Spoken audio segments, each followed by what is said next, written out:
جی اچھا اچھا جی اچھا جی جی، بات یہ جی ہے کہ ورلڈ بینک نے جو کہا ہے وہ یہ ہے کہ اس سال شرح نمو جو ہے وہ کھینچ کھانچ کے مشکل سے 2% تک بھی نہیں پہنچ پائے گی، اور ہمارا جو آبادی میں سالانہ اضافہ جو ہے وہ 2.5% کے لگ بھگ ہے۔ دنیا کے تقریباً سب سے تیز رفتار ہمارا ملک ہے، کم از کم اس معاملے میں وطن کم ہے۔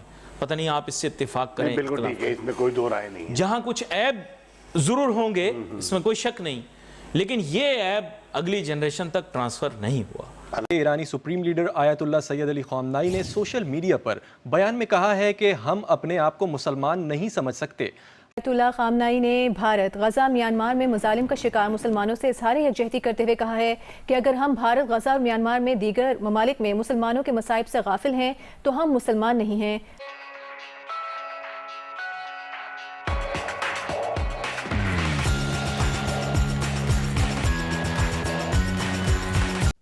دوسرا یہ ہے کہ انہوں نے یہ کہا ہے کہ افراط زر کی جو رفتار ہے وہ ماشاءاللہ کہہ رہے ہیں کہ اگلے سال کم ہو جائے گی، 15% تک آ جائے گی، مگر اب یہ دیکھنا ہے کہ IMF پروگرام، آپ نے بالکل ٹھیک کہا کہ بہت ہی یہ سب سے سخت IMF پروگرام ہوگا پاکستان ایک لحاظ سے تاریخ میں۔ ابھی تک ہم 24 پروگرامز میں جا چکے ہیں، لہٰذا اس میں جو چیزیں ہوں گی اس میں خاص طور پہ بجلی گیس کے نرخوں میں نمایاں طور پر اضافہ، پھر آپ نے سیلز ٹیکس کو واپس لانا ہے پیٹرولیم پروڈکٹس پر، جس کو آپ نے ختم کیا تھا پیٹرولیم لیوی جب لگائے تھے، اس سے بے تحاشا اضافہ ہوتا ہے قیمتوں میں۔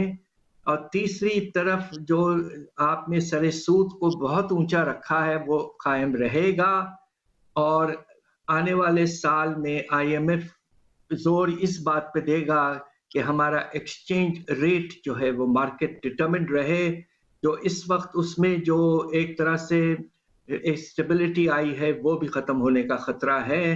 مگر یہ سب چیزیں کرنا ہی پڑے گا، اس لیے کہ پاکستان کے معاشی حالات خراب ہیں، اور خطرہ میں سمجھتا ہوں کہ افراط زر میں اگلے سال کوئی نمایاں طور پر زیادہ کمی نہیں آئے گی، اور یہ شاید 20% سے اوپر اگلے سال بھی رہے۔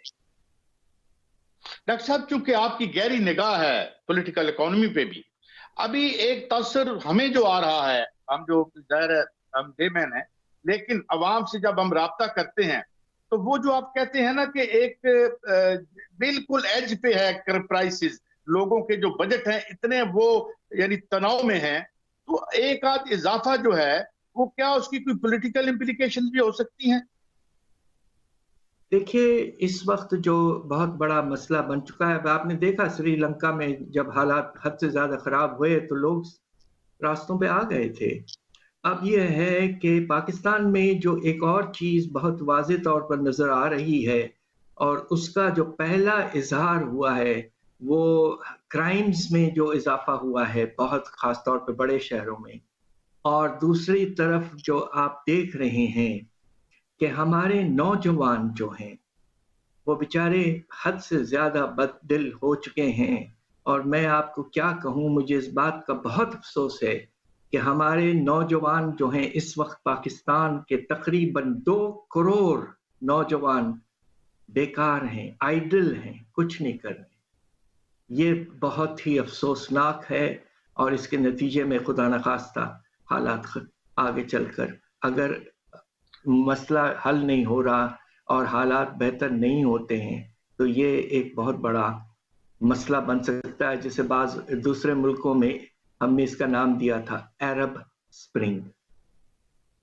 عرب سپرنگ۔ ڈاکٹر صاحب، یہ میں آپ کی بات کوئی یعنی کوٹ کر رہا ہوں، کچھ میں نے کہا 450 کے قریب کرائم ایک دن میں لاہور میں، شاید میں خبر دیکھ رہا تھا جس کی طرف آپ اشارہ کر رہے ہیں۔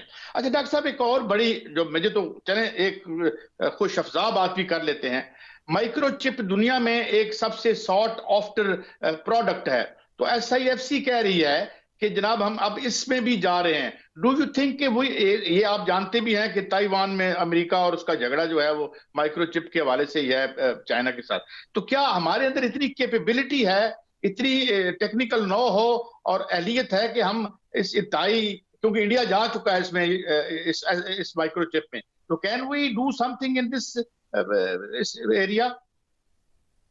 دیکھیے with all due respects, SIFC جو ہے وہ جب سے قائم ہوا ہے انہوں نے ماشاءاللہ بہت اچھے پرومسز کیے تھے. انہوں نے یہ بھی کہا کہ فورن ڈائریکٹ انویسٹمنٹ کو ہم فیسیلیٹیٹ کر دیں گے انشاءاللہ 3-4 سیکٹرز میں جلد سے جلد بہت پیسہ باہر سے آئے گا اور اس سے حالات نمایاں طور پر بہتر ہونا شروع ہو جائیں گے. مگر مجھے افسوس سے کہنا پڑتا ہے کہ ابھی تک ایسا نہیں ہوا ہے. اس سال اب آپ کو حیرت ہوگی کہ پہلے 7-8 مہینے میں $1 ارب کا بھی انویسٹمنٹ پاکستان میں نہیں آیا ہے، اور جو فگر کوٹ کیا جا رہا تھا SIFC کی طرف سے کہ $70 ارب انشاءاللہ 3 سال میں آ جائیں گے. تو یہ پری میچور کچھ باتیں ہیں. ہمیں تو بیسک جو مسائل ہیں ان کو حل کرنا ہے، نظام میں انصاف کا پہلو لانا ہے.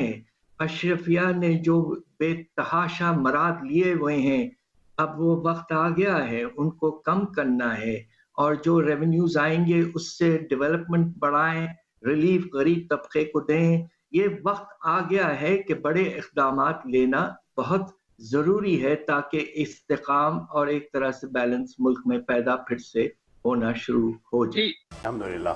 اور نئی جنریشن کا میں نے کنٹینٹ دیکھا ہے، بہت سارے لوگ کہتے ہیں کہ اس میں بےہودگی ہے، عریانیت ہے، بے شرمی کا عنصر ہے، لیکن میں یہ کہتا ہوں کہ اخلاقی لحاظ سے شاید اس میں کچھ عیب یا خرابیاں ہوں، لیکن میں نے اس میں دیکھا ہے کہ وہ معاشرے میں انتشار بھی نہیں پھیلا رہے، اور معاشرے میں آج کل کے دور میں کہنا عجیب سا ہے کیونکہ آج کل یوتھ کو بڑا برا کہا جاتا ہے، وہ سیاسی کوئی موضوع ہے، وہ اس میں بات نہیں کر رہا.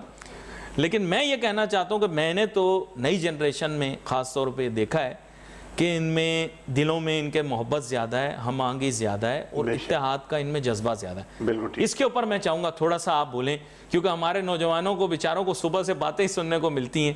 آج میں نے سوچا اس موضوع پر تھوڑی بات کر لوں. جی بسم اللہ الرحمن الرحیم. ناصر بھائی، دراصل بات یہ ہے کہ جب سے الحمدللہ ہمارے ہاں تعلیم کی طرف رجحان ہوا ہے، پہلے تو درمیان میں تو ہمارا دور بہت ہی برا گزرا ہے، کیونکہ بھٹو صاحب نے جب تعلیم کو نیشنلائز کر لیا تو ہمارے ہاں تعلیم پہ بحران آ گیا اور سب تباہ و برباد ہو گیا تعلیم کی وجہ سے. اب اللہ کا شکر ہے الحمدللہ کہ واپس سے لوگوں کا رجحان تعلیم کی طرف ہوا اور اپنے بچوں کو اچھی تعلیم دلوا رہے ہیں. اس کے اندر پرائیویٹ اسکولوں کا بہت بڑا دخل ہے. گورنمنٹ اس طرح کام نہیں کر رہی جس طرح اسے کرنا چاہیے، لیکن بہرحال پرائیویٹ لوگ کر رہے ہیں. اللہ کا شکر ہے، اس کا احسان ہے رب العالمین کا. بھائی خاص طور سے ہم نے دیکھا ہے کہ سیلانی اس کے اندر بہت آگے ہے. باقی پرائیویٹ اسکول تو ہیں ہی اپنی جگہ پر، لیکن جو ویلفیئر کے ہیں اس کے اندر سیلانی بہت آگے ہے، جمعیت بہت آگے ہے، اسی طرح جماعت اسلامی بہت آگے ہے. تو بہت کچھ اس میں کام کیا جا رہا ہے. اب جب لوگوں میں تعلیم کا رجحان ہوا تو اس کے بعد پھر انہوں نے اس کو سمجھا اور سوچا، تو اس نتیجے میں پہنچے کہ یہ ہم کو حلقوں میں بانٹ دیا گیا ہے، اور اس کے اندر بانٹنے سے یہ ساری خرابیاں جنم لی ہیں.